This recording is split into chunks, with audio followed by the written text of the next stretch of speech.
Alrighty, ID. The question of the day is, or the topic of the day rather, is Bitconnect, and the question of the day is, what the heck?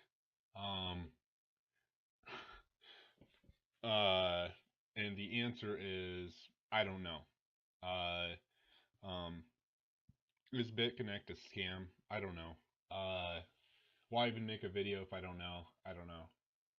A lot of people seem interested in it, so I'm gonna give the information I do know about Bitconnect and go from there. Like I said, I do not know that it is a scam. I would not recommend anyone put their money in here. I can't technically make recommendations anyway because I am not a financial advisor.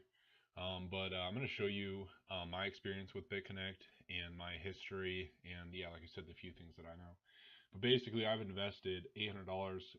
I put in back in basically the end of August and the very beginning of September. I put in two um, deposits of $100 and then one of $500, and then I reinvested the interest that I got from that back into the lending platform until it got up to $800, and then once that happened, I pulled out all of the interest which comes back in USD. If you want to pull it back out, you put it in Bitconnect, and then you trade that back for Bitcoin, and that's what I would do pretty much every day. Is I would take my lending wallet balance, put it in Bitconnect, and then go over and put it in Bitcoin, and then pull out that Bitcoin.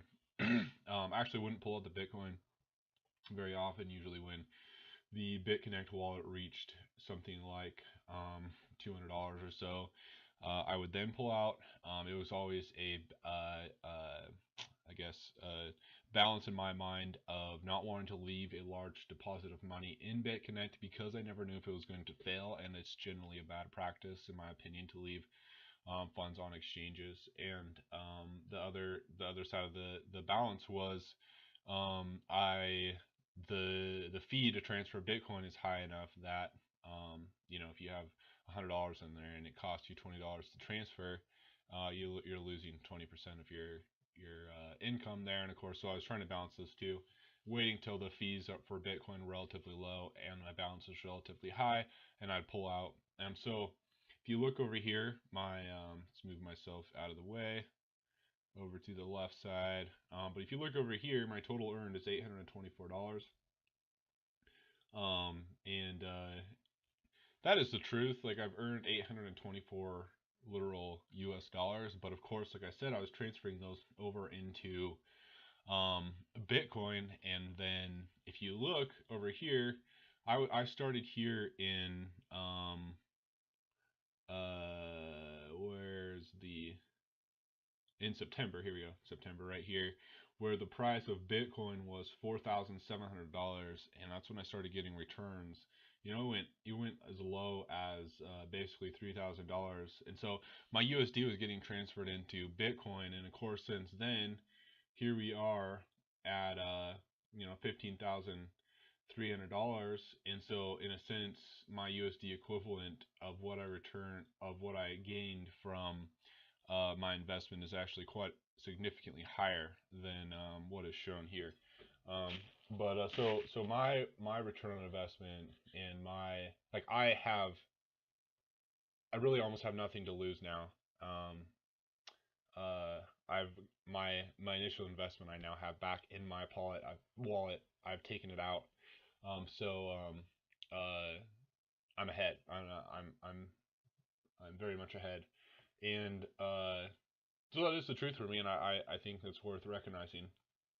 Um, there's the temptation of a certain source to continue to reinvest my funds back to lend out to make this, almost exponentially grow, and um,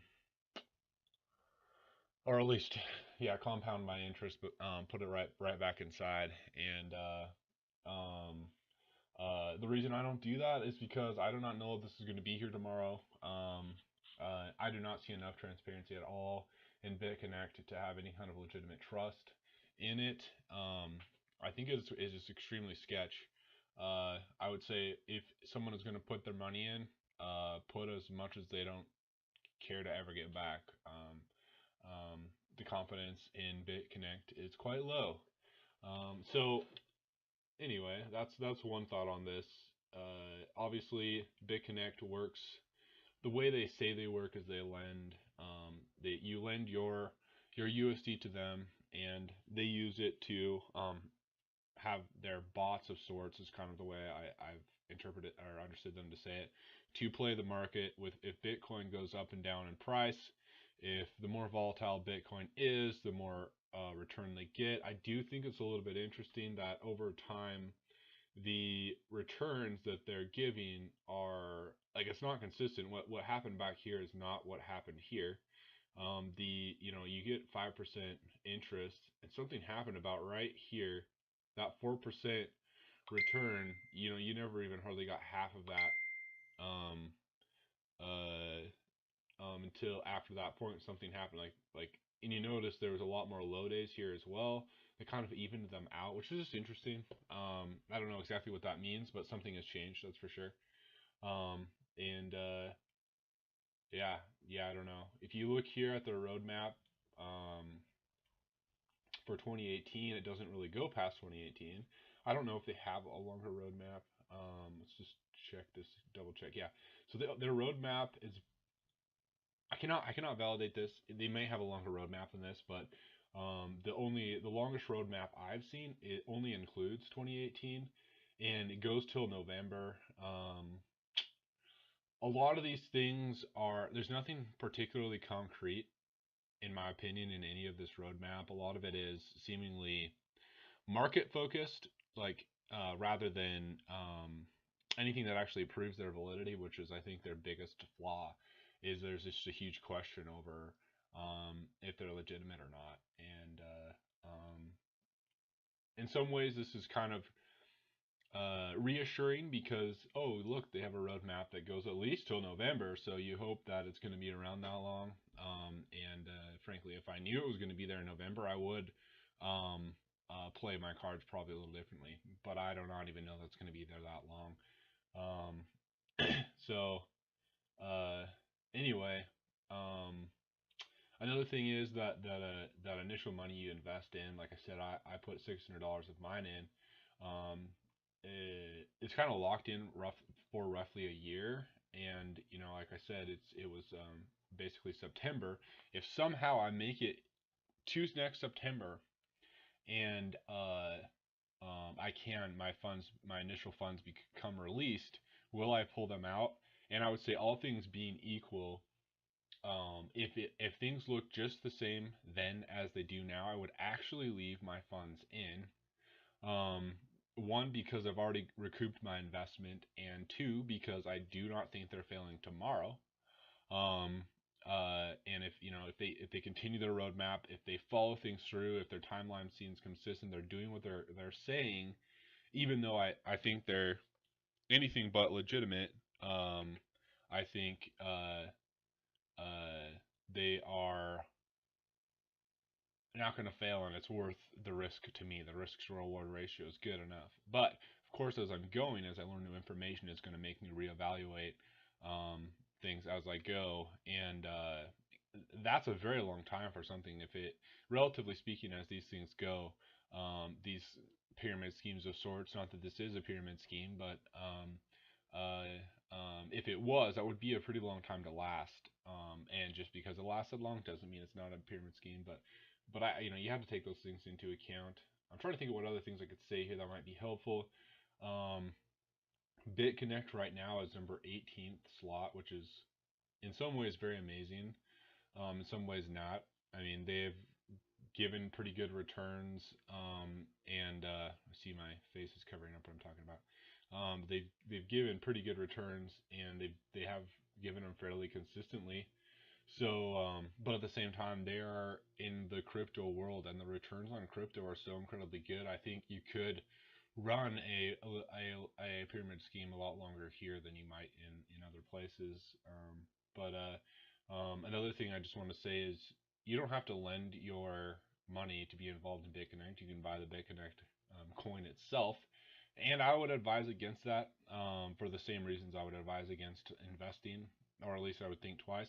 Let's go here to the Bitconnect chart. For the longest time, Bitconnect has been a relatively good investment. It's one of the few currencies that is keeping up with the returns of Bitcoin up until recently, anyway. Um, uh, and I think just because you're investing in the Bitconnect coin rather than lending, the thing is those two are completely related. If the lending fails, the coin will fail too. No one's gonna want to be. I doubt that people are gonna want to invest in the coin when the lending side is false. It fails, you know. So I would say both are a huge gamble, and just take that into your risk to reward equation that you have for yourself. Um, okay, is there any other useful things I can say here? Um, I read a lot of articles. You can read them all day about how BitConnect is a scam. Um, uh, it's interesting. It really interesting. I I I am curious to see how this plays out. Curious to see what BitConnect looks like when it's this time next year. There's a lot of people out there. Okay, another interesting thing I think is what happened about right here, why BitConnect went down. Essentially, um, a lot of the YouTubers got a lot of feedback, negative feedback, basically for promoting BitConnect. I think, and I think rightfully so. A lot of them came back after that, after some of the negativity, and really reiterated their warnings against, it's really hard to be 100% for something that is um, has so little facts and concrete evidence backing up its legitimacy. And a lot of them basically came back and said that. And I think that's my explanation for why it was keeping up so well with Bitcoin and then dropped off. Um, uh, and I say kudos to those YouTubers for doing that, kind of changing their tone a little bit. I think that's a good thing. I think it's good for them because if Bitconnect fails, they can at least probably save their face a little bit because they did that. And I think that's the truth. There's not a lot of evidence to go off supporting the validity of Bitconnect.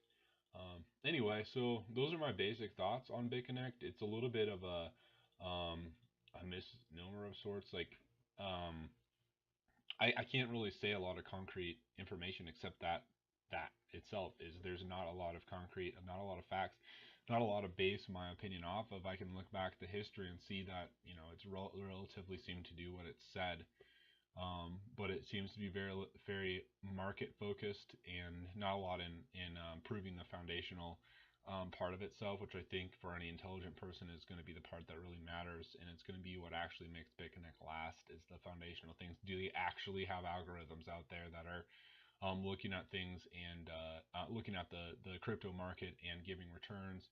Um, if they do and they haven't emphasized it, they're probably going to be fine. And if they really are putting money into that, they're probably going to be fine. But I mean, they're a much more seemingly emotional company than they are based in reality, and they're playing off of the they're almost like a casino playing off of that chance to get big money quickly rather than making your future for yourself. And I think, man, cryptos, there's so much potential with cryptos. Why waste your money on something like Bitconnect? Even if it is legitimate, there are knowably legitimate things in crypto. If you just put your money in Bitcoin this last year, if you put it in January and you had it now, it'd be a 15,000% return on investment. Um, it's I mean that's just how greedy do people have to be? Like I don't even think it's greed. I think it's how stupid arguably do people have to be. Like how like your return's already so good off of something that that has fairly substantial reasoning behind it. Why put your money in something like that? Anyway, as always, I am not a financial advisor. Hopefully this is somewhat helpful and just another guy's opinion on BitConnect. And thank you for watching my channel. Give it a thumbs up, subscribe, give me a comment to let me know what you think about BitConnect. and I'm sure there's people watching this that have made good money on it. Anyway, thanks for watching. Have a good day.